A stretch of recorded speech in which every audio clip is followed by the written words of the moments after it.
Today on my show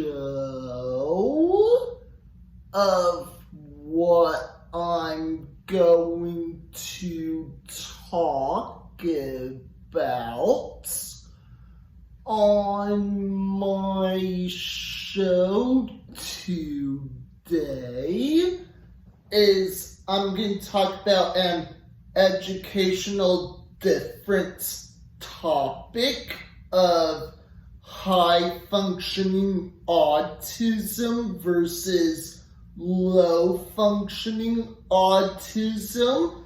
And the first thing I'm going to talk about is high functioning autism.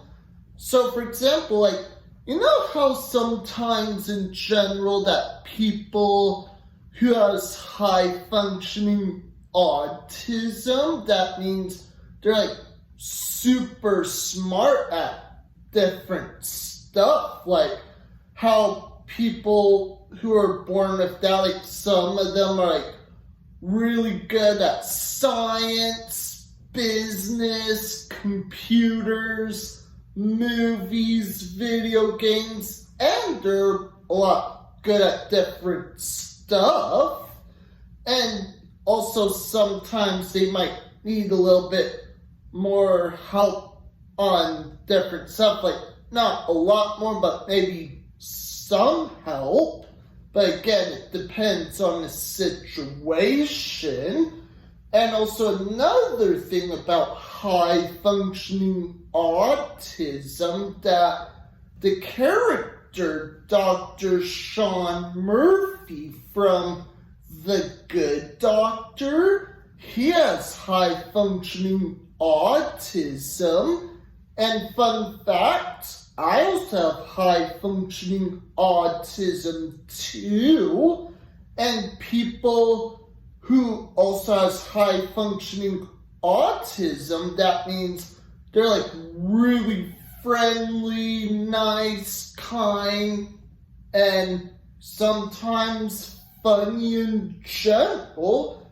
And that means they do really well on certain stuff, and the other times they might struggle a little bit, but you know what?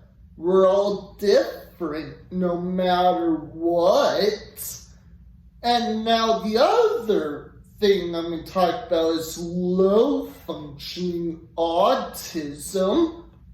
That means people who are born with low functioning autism, that means they need a lot more help and they can't really do some stuff on their own without someone helping them at the store or bringing them to different places.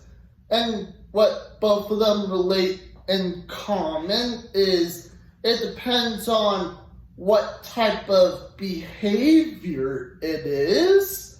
And also, again, it depends on the situation, what type of level you have. Some of them do really great, some of them do okay, and some of them not that much. And now I'm going to go back and talk about the word high functioning. That means also in real life there's YouTubers with autism that also have that too. And I do want to let everyone know that it's off topic, that no, there's probably not here, but you know what? We're all perfect no matter what. And also another thing that kind of relates in common, between high functioning autism and low functioning autism, that some of them has really good at being verbal, and some of them are non-verbal. And also another thing, I'm just saying, like, some of them can talk of communicating, and some of them can't really make eye contact. How they're looking over there, but the other person is trying to look at them there. And now moving back to low functioning, like, so people with low functioning, that means, they can't really live on their own. They have to find somewhere, like, who would take care of them.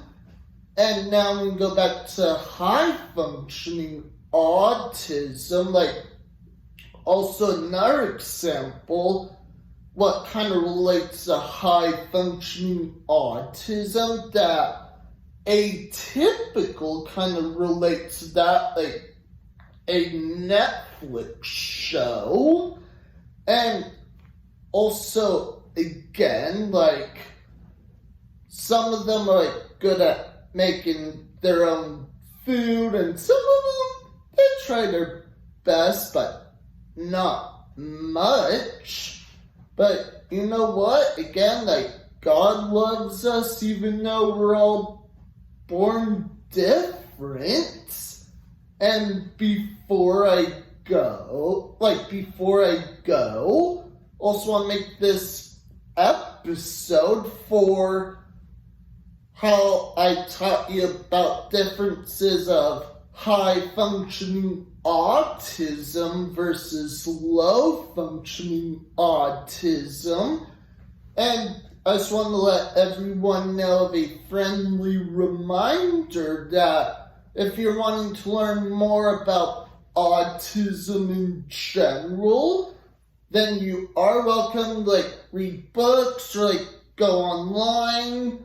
And also, one more thing I forgot, that there's also movies and shows that kind of relates to, like, high functioning autism and low functioning autism too. And there's also a movie that kind of relates to autism, is Music, but I've seen it before and I did not like that film in general. And that's all for my show today. And make sure to comment below. Don't forget to subscribe. Click like on the bottom below. And don't forget to hit the bell for more notifications. And that's all for my show today. And see you next time.